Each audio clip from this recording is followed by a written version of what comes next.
I should have known something was wrong the moment I walked through the door and smelled her perfume, not the scent itself, but the way it hung in the air like it didn't belong there, like it wasn't meant for me anymore, like it had been used to impress someone else, someone who had no business being in our house, in our life, in my life, and maybe that's why my hand hesitated on the doorknob for just a second longer than usual, like my body knew before my mind did that something was broken. Beyond repair.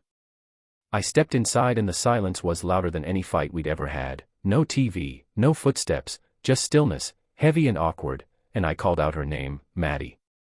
Once, twice, but there was no answer, just the echo of my own voice bouncing off the walls of a home I thought was safe. I dropped my keys on the kitchen counter and that's when I saw it, 2 wine glasses in the sink, both red-stained, still wet, lipstick smudged on both, and my stomach dropped because Maddie doesn't wear lipstick when she's home alone. I told myself maybe she had a friend over, maybe her sister, but even as I made excuses I was already moving through the house like a man on autopilot, a man chasing the truth even though he knows it's going to hurt, and then I heard it, the muffled sound of laughter, hers and his, and I froze, because that laugh didn't belong to any sister, it belonged to him, and my heart started pounding so hard I could barely hear anything else. I walked to the bedroom door, and I swear my fingers were numb when I reached for the knob. I pushed it open slowly, quietly, and there they were, Maddie, the woman I married, the woman I gave my entire heart to, wrapped in nothing but a blanket, curled up next to my best friend, my brother in everything but blood, Kyle, laughing at something on her phone like they hadn't just shattered my entire world. And for a moment I didn't even feel anger, I felt nothing, just this weird, hollow ache in my chest like someone had scooped out my soul and left the shell behind. They didn't notice me right away, too caught up in whatever joke they were sharing, and when they finally did, it was like watching 2 strangers realize they'd been caught shoplifting from a store they thought had no cameras. Maddie gasped and pulled the blanket tighter, Kyle jumped like he'd been burned, and then came the stammering, "Bro, I can explain, it's not what it looks like, please, let us talk," but I didn't hear any of it. All I could do was stare at the woman I thought I knew and the man I trusted with everything, and then I turned around and walked out, because if I stayed another second I wasn't sure what I'd do, and I'm not a violent man but heartbreak can make a monster out of anyone. I didn't sleep that night, I didn't eat, I just sat in my car outside a diner that was closed for the night and watched the sun rise like it was mocking me, and by the time morning came, I'd already made the decision. I was done, not just with Maddie, but with all of it, the lies, the betrayal, the fake smiles, the life I thought we were building together. I filed for divorce that same week, and when people asked why, I just told them we'd grown apart, because even then, some part of me still wanted to protect her, still wanted to pretend it hadn't hurt as much as it did. But that wasn't even the worst part came a year later, when I thought I was finally healing, finally moving on, finally learning how to breathe again without thinking about her every second of the day. I was grabbing coffee at this little place near my apartment, trying to smile at the barista even though my face still didn't quite remember how, when I bumped into an old mutual friend, Sarah, one of Maddie's bridesmaids, and she gave me this awkward little smile like she knew something I didn't. I should have walked away, I should have let it go, but something in her eyes made me ask, "What?" And she hesitated for a second too long before she said it, and even then it came out like a whisper, "They're getting married next month, Maddie and Kyle, in Charleston, it's gonna be a huge thing." And just like that, every wound I thought had scabbed over was ripped wide open again. They were getting married, like we'd never existed, like our vows meant nothing, like my friendship with Kyle was just collateral damage on their road to happiness, and the worst part wasn't that they were moving on, it was that they were celebrating it, out loud, in front of everyone we used to know, like they hadn't torn my world apart and danced on the ruins. I smiled and nodded and walked out of that coffee shop like I hadn't just been hit by a freight train, but inside I was burning, not just with heartbreak this time, but with something darker, something colder, something I didn't even recognize in myself at first. I didn't want her back, I didn't miss him, I didn't even care that they were in love, if that's what you want to call it. What I wanted was justice, not in a courtroom, not with lawyers, but real, honest, public justice. I wanted the world to see what they were, who they were, and I knew exactly where and when I'd do it, on their wedding day. I didn't know how yet, but I knew I wouldn't let them walk down that aisle and pretend they built something beautiful out of the ashes of my pain, not without consequences, not without the truth following them down the aisle like a shadow. So I started planning, slowly, carefully, methodically, because revenge, the kind that really matters, isn't about rage, it's about patience, and I had all the time in the world. But nothing could have prepared me for what I would uncover once I started digging, nothing could have prepared me for how deep the betrayal really went, or for the secrets Maddie and Kyle had been hiding long before I ever caught them together. And once I knew the full truth, once I saw just how far they'd gone to deceive me, my plan evolved from petty revenge to poetic justice. Because some people deserve to be embarrassed, but others, they deserve to be exposed. It's strange how grief turns into obsession when you don't have closure, how pain festers into focus when you've been lied to so completely, so cruelly, that the only thing keeping you going is the idea of making them feel what you felt, of pulling the curtain back in front of 100 smiling faces and letting the truth scream louder than their vows ever could. I didn't start with anything big, just a quiet scroll through old texts, emails, photos I hadn't looked at since the divorce, and that's when I noticed things I hadn't seen before, timestamps that didn't make sense, messages Kyle had sent me at the exact same time Maddie had told me she was, staying late at work, pictures from group trips where they always just happened to be sitting next to each other, always just happened to disappear at the same time for beer runs or emergency coffee. It wasn't an affair that started after things fell apart, it was the reason things fell apart, and I don't know why that part stung worse, maybe because it meant my entire last year of marriage had been a lie built on top of more lies, and Kyle, he wasn't just a friend, he was the kind of friend you call at 2 a.m.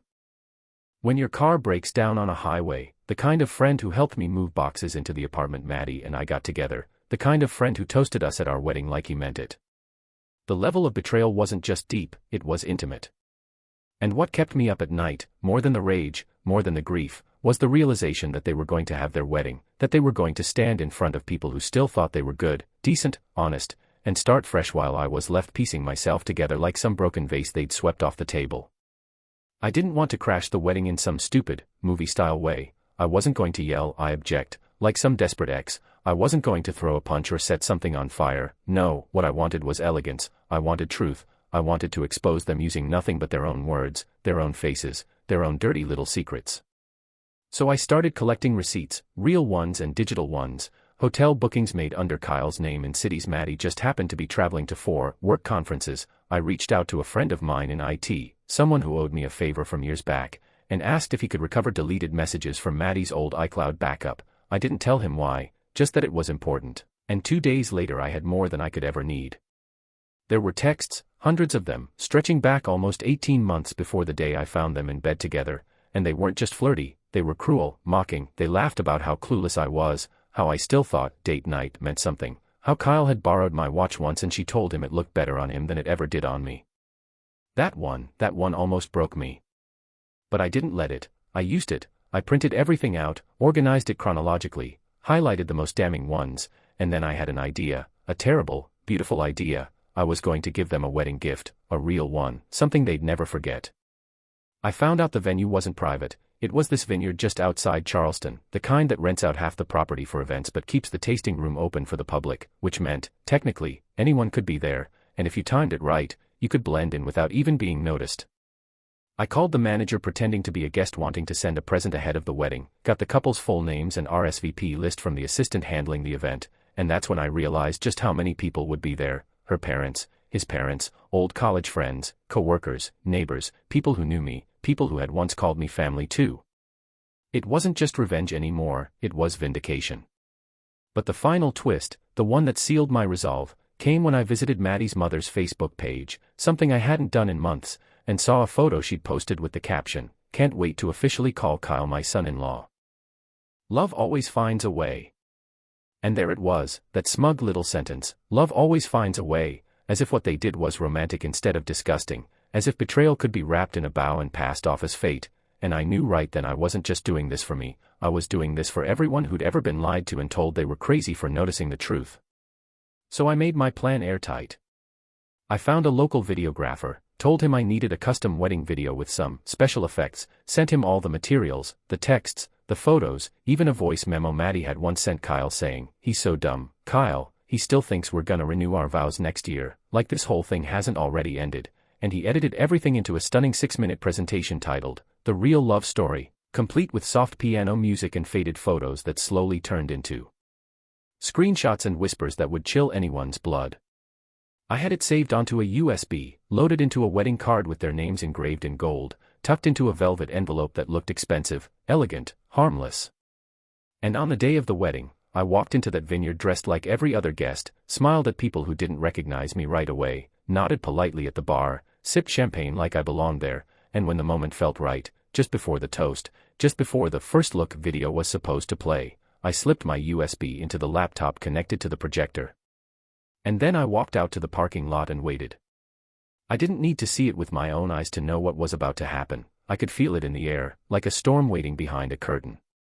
6 minutes later, I heard the sound, not a cheer, not applause, but gasps, screams, shouting, chairs scraping across the floor, someone yelling, "Turn it off.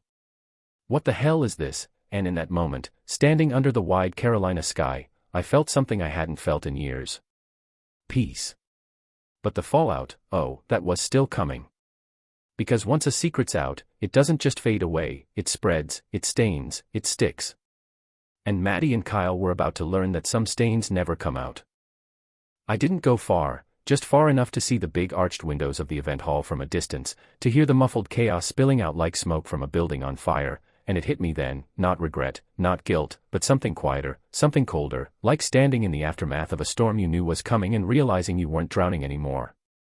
My hands were steady, my heart was calm, and as I stood in the parking lot watching people pour out of the building, guests with wide eyes and angry whispers, bridesmaids pulling at their dresses as if trying to walk faster, one of Kyle's groomsmen yelling into his phone, I realized something that made me almost laugh. They didn't even make it to the cake.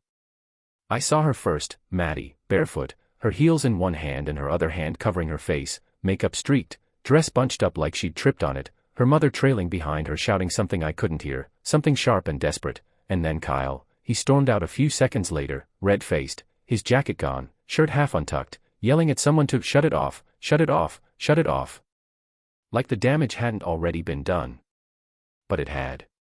The moment that screen lit up, the moment their wedding video turned into a highlight reel of betrayal, every lie they told had become public record, every smug laugh, every text, every whispered confession, all of it, laid bare for friends, family, and strangers to see, and you can't walk that back, no amount of flowers or apologies or champagne can clean that up. I turned around and walked back to my car, slowly, no rush, and as I sat behind the wheel with the engine still off, I let myself breathe, really breathe, for the first time in over a year. And then I left. But the story didn't end there, no, because some things, they echo, and when the explosion is that loud, the shockwaves keep hitting long after the fire's gone out. It started that same night, my phone blew up, not from Maddie or Kyle, they didn't have the nerve, but from mutual friends, from people I hadn't spoken to in months, people who'd stayed neutral during the divorce because they didn't want to take sides, and suddenly, they were all calling, texting, asking if I was okay, if I really made that video, if it was true. And the thing that shocked me the most was how grateful some of them sounded, like I pulled a thorn out of everyone's foot at once, like Maddie and Kyle had been lying to more than just me, like I'd exposed something everyone had felt but no one had dared say out loud. Turns out, Kyle had a pattern, not just with Maddie, but with other people's girlfriends, other people's trust, and Maddie, well, let's just say I wasn't the first man she used until she found a shinier distraction. One friend told me Kyle had hit on his wife at a New Year's party 2 years ago, another said Maddie had once tried to kiss him while we were still married, and the more stories I heard, the more I realized they weren't a tragic love story, they were a habit, a reckless, selfish, entitled habit. And now that habit had blown up in front of 150 witnesses. Apparently, Maddie's father left before the video even ended, just walked out, silent, didn't say a word, didn't look back, and her mother slapped Kyle across the face when she realized the voice memo wasn't just some deepfake or prank, but real, her daughter's, her actual voice saying those cruel words like love was just a game to win and I was just the fool keeping score. Kyle's parents were mortified, their golden boy, their charming, reliable son, exposed in front of everyone they'd bragged to about the wedding for months, and from what I heard, his father refused to speak to him for weeks afterward. I didn't plan it that way, I didn't know it would ripple that far, but I'm not sorry it did. Actions have consequences, and they finally felt that. But the most surprising part was what happened next. Silence, total silence, for 2 weeks, no texts, no emails, no calls from Maddie or Kyle, no attempts to defend themselves or beg or scream or threaten, just nothing. And then, one day, I got an email. It was short, barely 4 lines, and it came from a new address I didn't recognize at first, until I opened it and saw the signature at the bottom. Maddie. She wrote. I deserved it. I won't pretend I didn't. But I wish you hadn't done it like that. I lost everyone. We lost everything. I'm leaving. Don't try to find me. And that was it. I stared at the screen for a long time, trying to feel something, anger, satisfaction, maybe even guilt, but all I felt was relief, and maybe a little bit of pity, not for her exactly, but for the version of her I thought I knew, the version I built a life with, trusted, defended, loved. That version never existed. A few days later, one of Kyle's groomsmen messaged me on Instagram. He said Kyle had freaked out, trashed his apartment, and left the country with Maddie a week after the wedding. They were supposedly in Portugal or Spain or somewhere without too many questions, somewhere they could disappear and maybe start over again. And I laughed. Because how poetic is that? The two of them running away, together, like some kind of exile, not for love, but for shame, not for passion, but for fear of facing the people they hurt, the lives they burned. They didn't just lose a wedding, they lost their families, their friends, their reputations, and the best part. I didn't need to scream or fight or beg, I just held up a mirror and let them see themselves. And what they saw made them run. You know, people always say revenge doesn't solve anything, that it won't give you peace or closure or healing, but I don't think that's always true. I think some people need to be held accountable in a way that cuts deep, because that's the only way they'll ever stop. And I've stopped needing to know what happens to them next, whether they stay together or fall apart, whether they rebuild or unravel, because their story isn't mine anymore. Mine started the day I walked out of that vineyard, and it's only just beginning. It's funny how quiet your life becomes after a storm, how even the sound of the fridge humming can feel like company when you've burned every bridge you used to walk across without thinking, and in the weeks that followed the wedding, or whatever that disaster was, my world slowed down to something I hadn't known in years, stillness. No texts from Maddie, no calls from Kyle, no passive-aggressive dinner invites from friends who secretly picked sides, just silence, and in that silence, I finally heard something I hadn't in a long time, myself. I started waking up earlier, not because I had to, but because I wanted to. I went running again, the same trail I used to take when Maddie and I were first dating, before the lies started slipping in like cracks under a door. I cooked real food, not microwave dinners or takeout containers. I even started journaling, something I used to roll my eyes at. And for a while, that was enough. But healing is strange, it doesn't always feel good, sometimes it feels like grief wearing a different shirt, and there were moments, late at night, when the silence stretched too far and my thoughts wandered where they shouldn't. I'd catch myself wondering what would have happened if I hadn't seen the messages that day, if Maddie had been just a little more careful, if Kyle hadn't gotten cocky with his phone, if we'd gotten through that year like nothing was wrong, would I still be living in a lie right now? Still smiling across the table at someone who never loved me as much as she loved the thrill. I don't know what's worse, the betrayal itself or the realization that it had probably been happening for far longer than I ever suspected. But the strange thing was, I didn't miss Maddie. I missed the idea of her, the version of her I created in my head, the version who made breakfast on Sundays, who danced in the kitchen, who made me believe I was safe. She never existed, not really, and once I accepted that, something inside me shifted. It didn't erase the pain, but it relocated it, moved it from the center of my chest to somewhere I could carry without limping. About a month after the wedding, I got a message on LinkedIn of all places. It was from Jake, an old college buddy I hadn't spoken to in years. He said he saw the video, said it had gone semi-viral in some local Facebook circles and eventually landed in a Reddit thread titled, "Ultimate Wedding Fails." Great. But he wasn't reaching out to mock me, in fact, he offered me a job. "I saw how you handled it," he wrote, "you're calm under fire. You've got backbone. We need someone like that managing crisis PR for our firm." I laughed out loud when I read it. The irony of getting a professional opportunity because of a public breakdown of my personal life felt surreal, but the more I thought about it, the more it made sense. Pain had made me clear, it had sharpened me in a way nothing else had. So I took the meeting, and then I took the job, and for the first time in over a year, I felt like I had direction, something that was mine, untouched by Maddie or Kyle or the wreckage they left behind. But just as things were beginning to feel stable, the past found its way back in, not through them directly, but through a person I never expected. Her name was Emily. She was Kyle's ex-girlfriend from before Maddie, the one he dated in college, the one he used to call clingy and obsessed, the one I never actually met, just heard about in the way people talk about someone they've already decided isn't important. But she messaged me out of nowhere, said she'd seen the video too, said she recognized everything, the smirk, the manipulation, the way Kyle gaslit me in those text messages. She said, he did the same thing to me. Except I didn't find the courage to expose it. I just left. We started talking more after that, not in a romantic way, at least not at first, just two people comparing scars, laughing at the same twisted stories, validating each other's memories, realizing we weren't crazy, just lied to.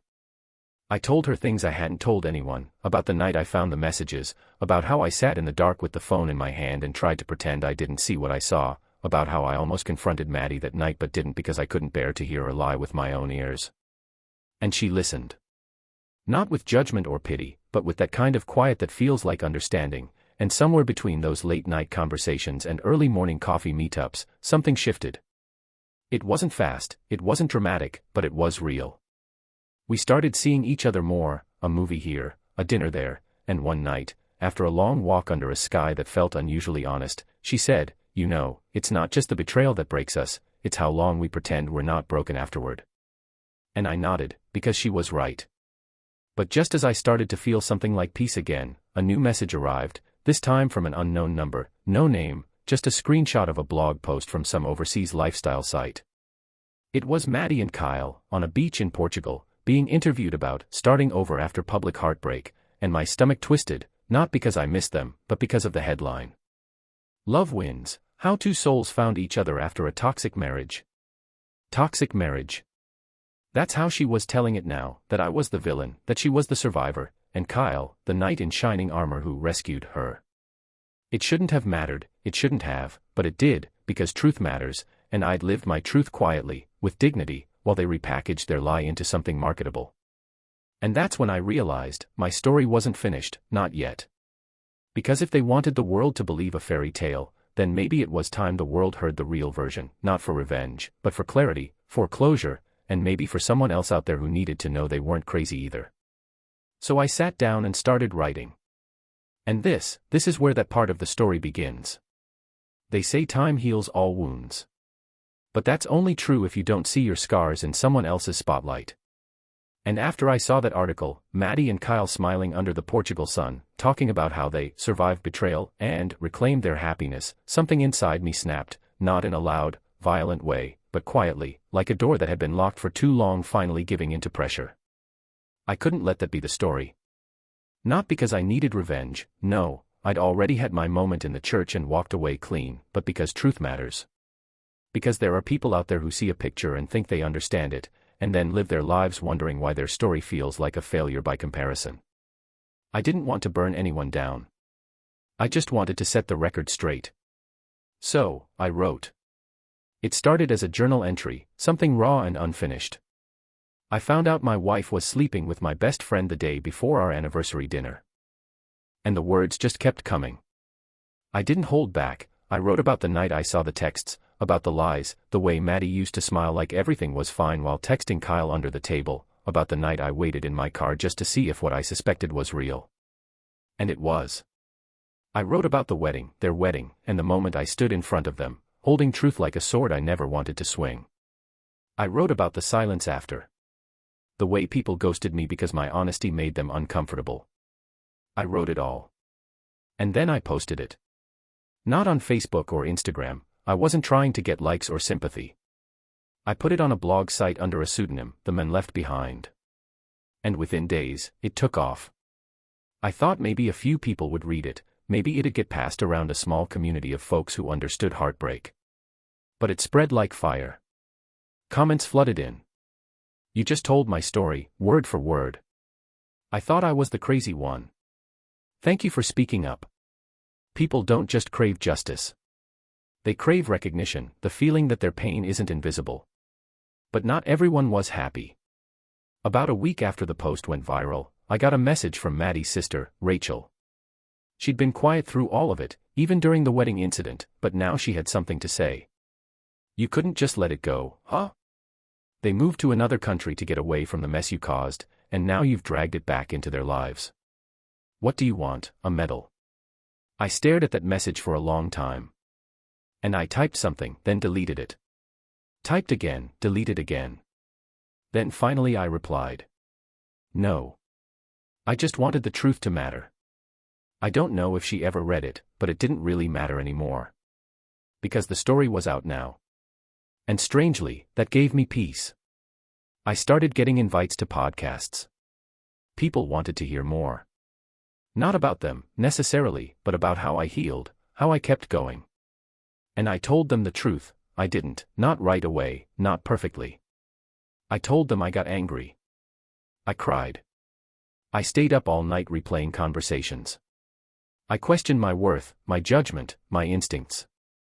I told them about Emily, and how healing sometimes looks like talking to someone who gets it. Not because they read a book about pain, but because they lived it. And then, something unexpected happened. One night, after a guest spot on a YouTube channel about recovery from toxic relationships, I got an email. Subject line, please take it down. The sender? Maddie. I didn't open it right away. My heart was pounding like it used to when I first caught her lying, a full year after we divorced, and she still had that effect on me. But eventually, I clicked it. And it was short, almost clinical. You've made your point. You humiliated us once, now you've dragged it into the public. Whatever version of the story you believe, fine, but can you at least consider that we're trying to move on? I'm not asking for forgiveness, just for space. Please take it down. I read it 3 times. And for the first time since all this began, I felt nothing. No anger. No urge to write back a biting response. No curiosity about what life in Portugal looked like. Just nothing. Because I'd already moved on, and not in the way she meant. I didn't need her email, or her blessing, or even her acknowledgement. I went for a walk that night, just me, the cool night air, and the sound of distant traffic. And I asked myself, do I take it down? And the answer surprised me. No. Because it wasn't about her anymore. It never really was. This story was mine. And the thousands of people who read it. They saw themselves in it. They healed a little because someone finally said it out loud. Why should I erase that? The next morning, I wrote another entry, not about Maddie, not about Kyle. But about what comes next. About rebuilding self-worth brick by brick. About learning to trust again. About laughing without guilt. About not measuring your value by someone else's ability to see it. And it hit me, somewhere in the middle of typing that post. I wasn't the man they left behind anymore. I was the man who survived. Who told the truth. Who let it hurt. And who didn't stay silent. And that was something they could never take away from me. You don't really know when healing starts. It's not a date you can circle on a calendar or a speech you give yourself in the mirror. It's quiet, sneaky, and sometimes it looks like nothing at all. Like waking up and realizing you didn't think about them for 3 whole days. Or laughing at a dumb commercial and not feeling guilty for it. That's what happened to me. I didn't decide to move on. It just started happening when I was too busy paying attention to other things. And, strangely, a lot of that had to do with a coffee shop I never noticed before. It was on the corner of my new neighborhood, just a small place with mismatched chairs, bad parking, and the kind of staff who remember your order after 2 visits. I'd started going there in the mornings, bringing my laptop, pretending to write something productive while mostly people watching. And that's where I saw her. Not her, not Maddie, no, this woman had an entirely different kind of energy. The kind that didn't demand attention but somehow drew it anyway. She wasn't flashy, just present, like she belonged exactly where she was. She wore glasses, always had a book tucked under her arm, and her hair was usually up in a messy bun that somehow made her look smarter and softer at the same time. I didn't say anything at first, just noticed. Then one day, she sat across from me, not at my table, just near it, and she dropped her phone. It slid under my chair, and we both reached down for it at the same time, laughing awkwardly when our hands bumped. "You've got fast reflexes," she said, giving me a quick smile. "Just well-trained in coffee shop disasters," I replied, handing it back to her. It wasn't much. But it was real. And for the first time in a long time, I didn't feel like I had to hide the parts of myself that were still cracked open. Her name was Harper. She was a high school English teacher, recently divorced, no kids, just a golden retriever named Winston and a bookshelf full of mysteries. We started talking casually, coffee became conversation, conversation became connection. But I was scared. Not because of her. Because of me. I didn't know if I had anything left to give. I'd poured everything I had into a woman who burned it all down and then smiled for wedding photos with the ashes. What if I was just a shell now? What if all I could offer Harper was broken pieces? So I kept my distance, friendly, warm, but cautious. Until one afternoon, she said something I couldn't ignore. We were sitting outside the cafe, both grading, me editing one of my blog drafts, her grading essays, and she looked at me and said, "You write like you've been hurt, but you're trying not to bleed on the page." That stopped me cold. I looked at her, trying to figure out what she meant. She just shrugged and said, "It's honest, but careful. Like you're letting people in just enough not to feel alone, but never far enough to see you." And she was right. God, she was so right. That night I couldn't sleep. I kept replaying what she said, because deep down, I knew she wasn't accusing me. She was inviting me to show up fully, to stop hiding behind my story like it was a shield instead of a bridge. So, a week later, I told her everything.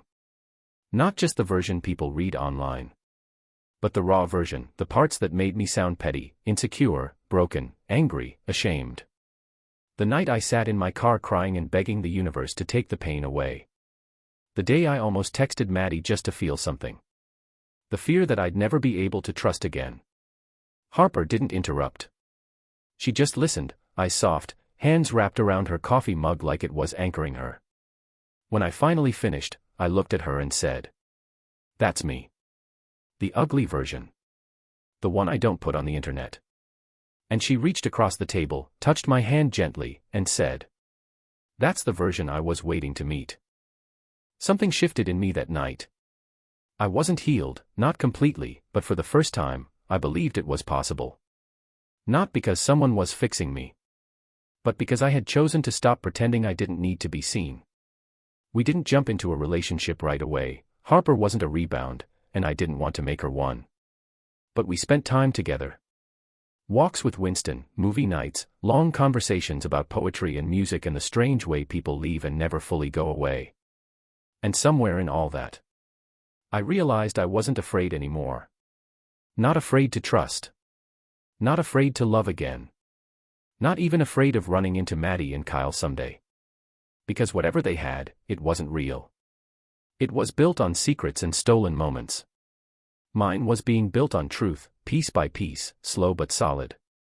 Then, one morning, I opened my email, the same inbox where I'd once received the worst messages of my life, and found one that felt like a full circle moment. It was from Kyle's brother, David. Someone I hadn't seen since before everything fell apart. The message read, "I know we haven't spoken, but I read your blog. I just want you to know, not everyone believed their version. I saw what they did. And I'm sorry I didn't say something sooner. You deserved better, man. If you're ever in LA, coffee's on me." I stared at it for a while, heart pounding, not because I needed validation, but because it reminded me, sometimes, the truth takes the long way home. Later that night, Harper and I sat on my couch, Winston's head in her lap, soft music playing in the background. I told her about the message. She smiled, then leaned in close and whispered, "You're not the man left behind anymore." And she was right. I was someone else now. Not defined by betrayal. Not trapped in someone else's happy ending. But walking into my own beginning, not flashy, not perfect, but real. And honestly, that was enough. You always think the final chapter of something will come with fireworks. A dramatic moment, a door slammed shut. But in reality, endings often whisper. They come not with rage, but with stillness. And that's how it happened for me. It was a Thursday. Ordinary. Cloudy. I was getting dressed for a client meeting, nothing huge, just a branding consultation downtown. And my phone buzzed with a notification from a mutual friend I hadn't heard from in almost 2 years. It was a tagged photo. Maddie. Kyle. In France. The caption read, "A private escape to Paris after the wedding debacle of the year. Some people never change." I clicked on the post. The photo showed Maddie in a long black coat, standing in front of the Eiffel Tower with a forced smile. Kyle next to her, looking tired. I scrolled down and saw the comments. They weren't kind. Apparently, the video had gone viral. Their wedding day wasn't just a personal disaster, it became a public spectacle. I didn't post the footage, I never had to. Someone from the wedding, maybe a cousin, maybe a staff member, uploaded it to TikTok. Just a 10-second clip. Me standing up, revealing Maddie's cheating, Kyle's betrayal, showing the screenshots of their messages. The stunned silence. The gasps. The chaos. And then, cut to black. That was all the internet needed. Over 3 million views. Memes. Commentary videos. Even a wedding fails compilation on YouTube. For weeks, they were the punchline. And while that might seem like justice, it felt hollow to me now. I closed the app. Sat on the edge of my bed. And I realized something that stunned me. I didn't feel good about it. Not anymore. A year ago, I would have celebrated. Laughed, screenshot every nasty comment, maybe even popped a bottle of champagne. But today it just felt sad. Not for them, I didn't pity them. But because I knew something they didn't. I knew how heavy it is to live with your choices. To walk through life carrying the consequences of your silence. To watch the people you love lose respect for you and realize you earned that loss. And I also knew what it meant to rebuild. To do the real work. To look in the mirror and say, you weren't perfect either. I had hurt, yes. But I had healed. And they had run. You can't run forever. Later that week, I got coffee with Harper, our usual spot, corner table, one chair always a little wobbly. She could tell something was on my mind. You're quiet, she said, sipping her vanilla latte. I nodded, trying to find the right words. Do you believe in forgiveness? I asked. She looked up at me, eyes thoughtful, the way she always did when I asked something real. I believe in choosing not to carry poison around in your chest, she said slowly. Forgiveness doesn't mean what they did was okay. It just means you've decided their actions don't get to own your peace. I looked out the window. People walking by. Rain starting to mist the glass. The world didn't pause for our wounds, it just kept going. I told her about the photo, the video, the comments. She didn't react with glee or horror. She just said, sounds like it caught up to them. Eventually, it always does. And that's when it hit me.